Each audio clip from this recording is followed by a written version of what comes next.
दोस्तों, जब भी आप कोई प्राइमरी विद्यालय के पास से गुजरते हैं या प्राइमरी विद्यालय में जाते हैं तो आपको एक चित्र अवश्य दिखाई देता है कि पेंसिल पे दो बच्चे बैठे होते हैं, एक लेफ्ट साइड में एक राइट साइड में, और वहाँ लिखा होता है सब पढ़े सब बढ़े। क्या लिखा होता है दोस्तों?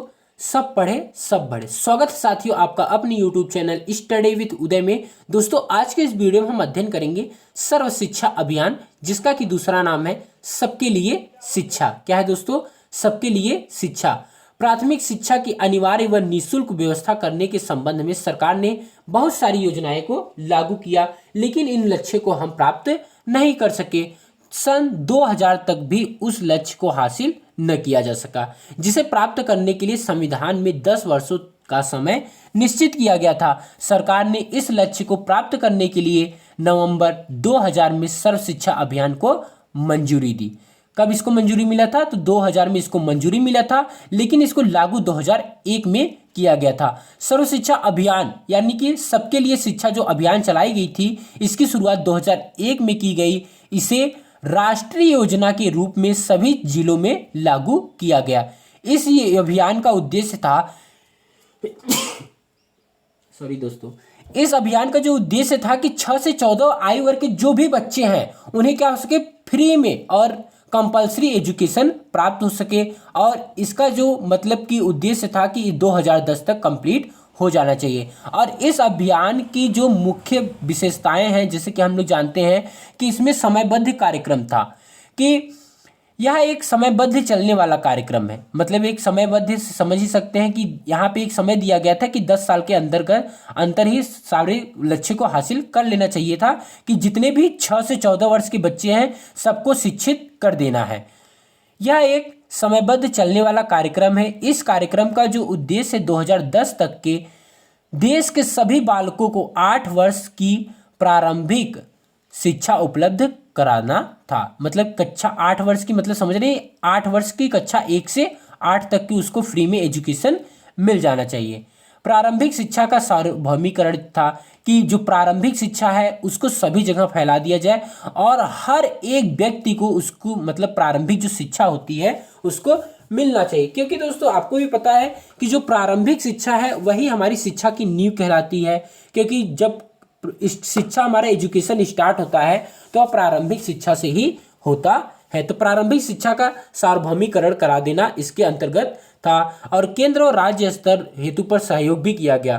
तो मतलब कि कहा गया कि केंद्र और राज्य के द्वारा इसमें सहयोग किया जाएगा, जिसमें कि केंद्र आपका 75% देखेगा और 25% जो राजस्व का व्यय है वह कौन देखेगा? आपका राज्य सरकार देखेगा। गुणात्मक शिक्षा प्रदान करना, शिक्षा जो होनी चाहिए गुणवत्तापूर्ण होनी चाहिए, मतलब अच्छी तरीके से शिक्षा उसको प्रोवाइड की जानी चाहिए। यह भी इसके उद्देश्य में रखा गया था। इसकी विशेषताएं थी कि गुणवत्तापूर्ण शिक्षा प्रदान करना।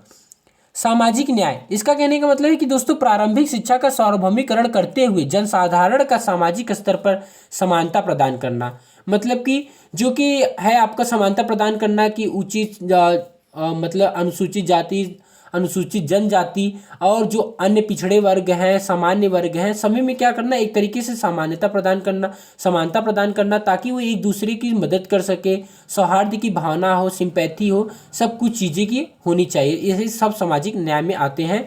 और 55A मतलब आर्टिकल जो 55A था इसमें का प्रमुख उद्देश्य था, इसका जो मतलब कि 55A का जो प्रमुख उद्देश्य था यह था कि जो शिक्षा का सार्वभौमिकरण होना चाहिए, कि जनसाधारण का सामाजिक स्तर पर समानता प्रदान हो सके, जिससे सभी लोगों को बिना किसी जाति, धर्म व भेदभाव के बिना सामाजिक न्याय प्राप्त हो सके। मतलब समझ ही सकते हैं कि बिना किसी जाति, धर्म, भेदभाव, ऊंच नीच, ये सब चीज़ें को आपको नहीं देखना है और सभी को एक तरीके से समान रूप से न्याय प्रदान किया जा सके।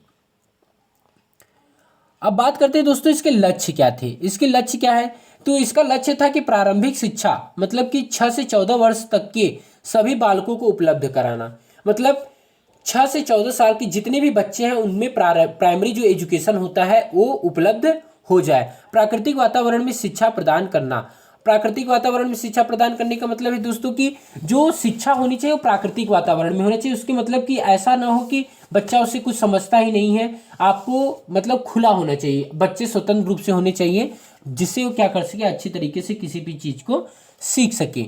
सामुदायिक सहभागिता को बढ़ावा देना। अब सामुदायिक सहभागिता को बढ़ावा देना मतलब कि लोगों की क्या होनी चाहिए, एक तरीके से गांव के लोग, मतलब शहर के लोग और सरकार, जैसे कि आप पता ही है, तो सामुदायिक सहभागिता को बढ़ावा देना कि लोग क्या कर सके, अपने बच्चों को स्कूल में भेजे और प्रॉपर जाके वहाँ पे चेक करे कि लोगों का योगदान क्या रहा है। क्योंकि दोस्तों जब तक विद्यालय में विद्यार्थी ही नहीं रहेंगे तो शिक्षक पढ़ाएगा किसको। तो वहाँ पे जब जो समुदाय के लोग हैं वो भी क्या करें, अपने बच्चों को स्कूल में भेजें और निगरानी करते रहें। नैतिक व चारित्रिक मूल्यों का शिक्षा प्रदान करना। नैतिक और चारित्रिक मूल्यों का शिक्षा प्रदान करना मतलब कि दोस्तों की शिक्षा ऐसी होनी चाहिए जो बच्चे को नैतिक और चारित्रिक मूल्य, मतलब कि संस्कार उसमें डेवलप होने चाहिए, किस तरीके से मूल्यवान बनाना चाहिए कि आगे के वो जब वो बड़ा होता है तो अपने भी कुछ वैल्यू समझे कि आखिरकार मैंने यहाँ तक की पढ़ाई करी, मेरी भी कुछ वैल्यू है। अब इसके उद्देश्य को हम जानते हैं, तो इसका उद्देश्य था दोस्तों कि 2003 तक प्राथमिक शिक्षा को सर्वसुलभ बना देना।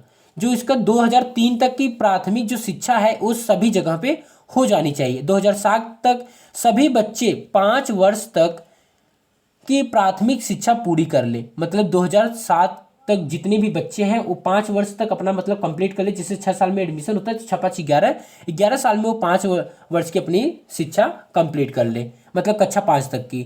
2010 तक की सभी बच्चे 8 वर्ष तक की विद्यालयी शिक्षा पूर्ण कर ले, मतलब कि 1 से लेकर 8 तक की जो विद्यालय शिक्षा 8 वर्ष की होती है उसे 2010 में प्राप्त करने का लक्ष्य रखा गया था, इसका उद्देश्य था। सामाजिक वर्ग भेद को समाप्त करना। अब सामाजिक वर्ग भेद को मतलब कि जैसे पुरुष महिला, अभी भी बहुत जगहों पे ऐसा भी है कि लोग महिलाओं को पढ़ने नहीं देते, क्योंकि महिलाओं को कहते हैं कि घर में रहो, तुम्हें पढ़ने उड़ने की जरूरत नहीं है, तुम काम धंधा करो, ये सब करो, तुम्हें पढ़ने उड़ने की जरूरत नहीं। तो वहाँ पे भी क्या किया जाए, ये सब कुछ चीज़ों को खत्म कर दिया जाए, क्योंकि बालक और बालिका का समान अधिकार होता है, वो भी जाकर के शिक्षा ग्रहण कर सकती है। तो वहाँ पे मतलब कि वर्ग भेद और जो जाति, उच्च जाति नीच जाति के ये सब चीज़ें होते हैं, गरीब अमीर के होते हैं, यहाँ पे इस सभी चीज़ों को क्या करना था, समाप्त करना था। जीवन शैली में गुणात्मक शिक्षा द्वारा सुधार। जीवन शैली उनकी जो दिनचर्या चल रही थी, यदि जैसे कि आप जिस तरीके से रह रहे हैं तो आप कहीं अदर जगह पे प्लेस पे जाते हैं तो वहाँ पे देखते हैं, तो यदि आपसे डिफरेंट होता है तो आप कुछ सीखने का प्रयास करते हैं कि हम भी ऐसा करेंगे तो हमारी भी जीवन शैली में क्या होगी, कुछ अच्छी चीज़ें आएंगी। गुणात्मक शिक्षा प्रदान करना। गुणात्मक शिक्षा प्रदान करने का मतलब ही दोस्तों की शिक्षा ऐसी होनी चाहिए जो कि गुणवत्तापूर्ण होनी चाहिए। जो चीज़ हम अध्ययन कर रहे हैं उसका कुछ न कुछ निश्चित उद्देश्य होना चाहिए, कुछ न कुछ लक्ष्य होना चाहिए। अब हम दोस्तों हम देख सकते हैं कि जो सार्वजनिक मतलब कि सर्व शिक्षा अभियान है, सबके लिए शिक्षा, इसकी क्या क्या योजनाएं चलाएगी ताकि बच्चे ज़्यादा से ज़्यादा क्या कर सके, स्कूल में आ सके। स्कूल में आने के लिए इन्हें क्या चलाया गया, शिक्षा गारंटी योजना। ये भी शिक्षा मतलब सर्व शिक्षा अभियान के थ्रू ही चलाया गया। अप्रैल 2001 में इसको सर्व शिक्षा अभियान से जोड़ा गया और 25 बच्चों पर शिक्षा गारंटी योजना खोला जा रहा है। दोस्तों जैसे कि मैं अभी किसी और वीडियो में मैं बताया, आपको लिंक दे देंगे कि हमें ये एक वीडियो मैंने अभी अपलोड किया है कि गुणवत्तापूर्ण शैक्षिक संस्थानों हेतु गुणवत्तापूर्ण शिक्षा कैसी होनी चाहिए। तो जो बच्चा होना चाहिए, यदि गरीब है, अमीर है और स्कूल पास में नहीं है, तो दूर पे है, तो दूर दराज में है, तो वहाँ पे आप जा करके यदि आप कम से कम 25 बच्चे को लेकर के आप वहाँ पे पढ़ा रहे हैं तो आपको शिक्षा गारंटी योजना के थ्रू आपको कुछ मतलब सहयोग मिलेगा और आपको वहाँ पे एक स्कूल बनाने का प्रयास किया जाएगा कि आप क्या कर सके, अच्छी तरीके से शिक्षा को प्रोवाइड कर सके। ऑपरेशन ब्लैक बोर्ड योजना। ऑपरेशन ब्लैक बोर्ड योजना दोस्तों 1987 में केंद्र सरकार के द्वारा इसको शुरू किया गया था और इस योजना को क्या किया गया था, 2003 में सर्व शिक्षा अभियान से जोड़ा गया था। इस योजना के अंतर्गत 2 कमरे होने चाहिए, 1 बरामदा होना चाहिए और ब्लैक बोर्ड होना चाहिए, चाक होना चाहिए, जो TLM होते हैं ये सब चीज़ें होना चाहिए और हो सके एक शिक्षक हो या फिर हो सके तो एक महिला शिक्षक हो। तो वहाँ पे मतलब ऑपरेशन ब्लैक बोर्ड योजना चलाई गई। इसको भी क्या करते हैं, शिक्षा गारंटी योजना द्वारा भी मान्यता दे दिया जाता है। और जैसे कि वहाँ पे बच्चों को खिलौने के लिए भी सब चीज़ें हैं, नक्शे हो, चार्ट हो, ये सभी चीज़ें उपस्थित होनी चाहिए। जिला प्राथमिक शिक्षा कार्यक्रम। जिला प्राथमिक शिक्षा में क्या था कि यह कार्यक्रम 1994 में शुरू किया गया था। इसके अंतर्गत जिला विशेष के अनुसार नियोजन तथा पृथक लक्ष्य निर्धारण के माध्यम से प्राथमिक शिक्षा के सर्वसुलभीकरण की नीति लागू की गई थी और इसे 2009 में सर्व शिक्षा अभियान से जोड़ा गया था।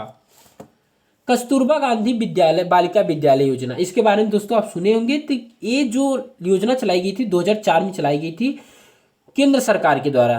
केंद्र सरकार के द्वारा 2004 में कस्तूरबा गांधी बालिका विद्यालय योजना चलाई गई थी। इसमें क्या किया था, स्त्री शिक्षा पे फोकस किया गया था। जो महिलाओं की शिक्षा होती है उस पर फोकस किया गया, क्योंकि दोस्तों देखा जाए कि कुछ लोग जो घर की जो प्रथम पाठशाला होती है वो महिलाएं ही होती हैं। यदि महिला ही कुछ नहीं जानती रहेगी तो बच्चे को नहीं सिखाएगी और उसे स्कूल नहीं भेजेगी, कहीं जाने दो, कुछ है पढ़ने लिखने से कोई फायदा वायदा है नहीं।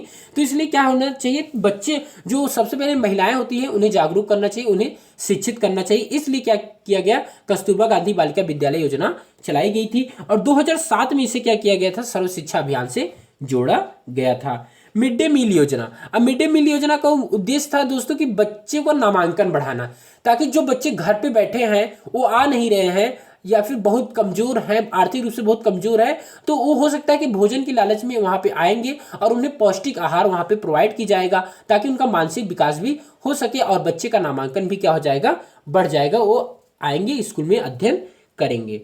और इस योजना को शुरुआत, मतलब मिड डे मील योजना जो मध्याह्न भोजन था, इसको शुरुआत किया गया था 15 अगस्त 1995 को। कब किया गया था, 15 अगस्त 1995 को शुरू किया गया था।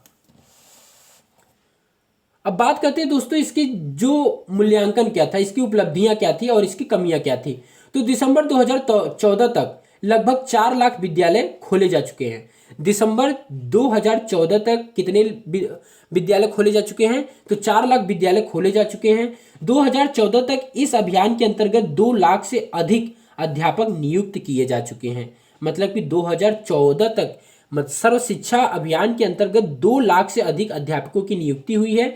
शिक्षा बीच में ही छोड़कर जाने वाले छात्रों की संख्या में कमी लाने के लिए सफलता मिली। जो बच्चे शिक्षा को बीच में छोड़ के चले जाते थे, 1 साल 2 साल पढ़ते थे फिर पढ़ाई छोड़ देते थे, वो भी क्या कर सके, उसमें भी सफलता मिली है कि कुछ बच्चे कम छोड़ के जा रहे हैं।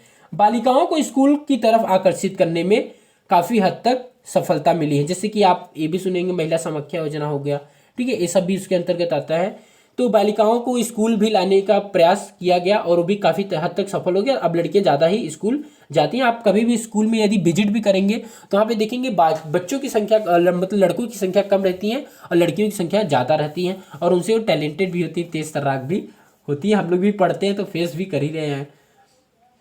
शिक्षण विधियों में सुधार करके शिक्षण को रोचक बनाया जा रहा है। शिक्षण की जो विधियाँ थी उसमें क्या किया जा रहा है, सुधार करके शिक्षक को रोचक बनाया जा रहा है, इंटरेस्टिंग बनाया जा रहा है। जैसे कि क्या क्या प्रोजेक्टर लगाया जा रहा है, खेल कूद का वो बनाया जा रहा है, खेल रहते हैं, वॉलीबॉल रहता है, बैडमिंटन रहता है, ताकि वो बच्चे आएँ और खेले भी। पाठ्यक्रमों में समय समय पर सुधार करके उसे उपयुक्त बनाया जा रहा है। पाठ्यक्रमों में धीरे धीरे क्या किया जा रहा है, सुधार किया जाता है, जिससे समय के अनुसार उसमें सुधार किया जाता है। क्योंकि दोस्तों चेंज इज नेचर, परिवर्तन ही प्रकृति का नियम ही होता है, तो हर चीज़ों में परिवर्तन होना ही चाहिए। अब इसकी कमियाँ क्या रही, सर्व शिक्षा अभियान की कमियाँ क्या रही, तो स्कूल भवन, फर्नीचर, शिक्षण सामग्री, आप जब कभी भी जाएंगे स्कूल में तो आपको वहाँ पे देखने को मिल जाएगा। बहुत सी जगह पे बेंच ही नहीं रहेगा, बहुत सी जगह जो फर्श बना रहेगा वो देखेंगे तो 1 फीट अंदर गड्ढा रहता है, उसी में बच्चे बैठे रहते हैं। और बोर्ड ऐसा बनाया जाता है कि उस पर गड्ढी गुड्ढा रहता है। आप बहुत सी जगहों का देख भी रहेंगे, वीडियो बहुत ज़्यादा वायरल भी होते हैं कि वहाँ पे दिखाया जाता है कि बोर्ड की स्थिति इतनी खराब रहती है, ना तो पंखे रहते हैं ना तो कुछ भी रहते। तो ठेकेदार प्रधान मिलकर के जो चीज़ें बनवाते हैं वो 10 साल से भी मुश्किल से नहीं चल पाते हैं। कभी कभी ऐसा भी सुने स्कूल का छत ढह गया, उसमें जो बच्चे पढ़ रहे हैं घायल हो गए, कोई भी मृत भी हो जाता है। तो ये सभी इसकी बहुत ज़्यादा मतलब की कमियां होती हैं कि जो चीज़ भवन निर्माण किया जा रहा है, तो जैसा आप अपने घर पे करवा रहे हैं, कोई अधिकारी अपने घर पे बनवा रहा है, वो सोचता है कि हमारे यहाँ पे कुछ नुकसान ना हो। उस तरीके से विद्यालय का भी निर्माण होना चाहिए, ताकि जो वहाँ पे अलग अलग घरों से बच्चे आ रहे हैं अच्छी तरीके से शिक्षा ले सके और उनके जो पेरेंट्स हैं वो भी निश्चिंत होकर स्कूल में भेज सकें। तो ये सभी मतलब इसको प्रभावित कर रहा है। यहाँ पे जो फर्नीचर है, शिक्षण सामग्री है, सभी क्या है, बेकार है। अभी भी 4 करोड़ बच्चे शिक्षा से बाहर हैं, मतलब कि बेकार है, यही ना। अभी तक 4 करोड़ ऐसे बच्चे हैं जो कि सर्व शिक्षा अभियान का लाभ नहीं ले रहे हैं, वो शिक्षा ग्रहण करने नहीं जा रहे, स्कूल में नहीं पहुंच रहे हैं। 2 करोड़ बच्चों ने प्राथमिक विद्यालय में प्रवेश तो ले लिया, लेकिन आगे क्या किया, बीच में पढ़ाई छोड़ के भाग गए। ठीक है, बच्चे ने एडमिशन लिया 2 करोड़ बच्चों ने, लेकिन फिर क्या किया, वहाँ से बच्चे ने कुछ साल तक पढ़ाई किया, फिर वहाँ पे छोड़ करके उन लोग वहाँ से फरार हो गए, भाग गए। ठीक है, ये सभी मतलब इसकी जो डिमेरिट्स, इसकी कमियां थी मैंने आपको बताया, इसकी लाभ क्या थे, उपलब्धता क्या मिली इसमें, ये सब चीज़ें भी मैंने आपको बताया। इसके लक्ष्य उद्देश्य को भी मतलब बताया कि प्रारंभिक शिक्षा जो होनी चाहिए 6 से 14 वर्ष तक कंप्लीट होनी चाहिए, प्राकृतिक वातावरण होना चाहिए, और विद्यालय में सामुदायिक सहभागिता होनी चाहिए, मूल्य आधारित शिक्षा होनी चाहिए, सामाजिक क्षेत्रीय तथा लैंगिक असमानता को दूर किया जाए, और शैक्षिक देखभाल करने को महत्व दिया जाए। उम्मीद करते हैं दोस्तों आपको ये वीडियो पसंद आया होगा।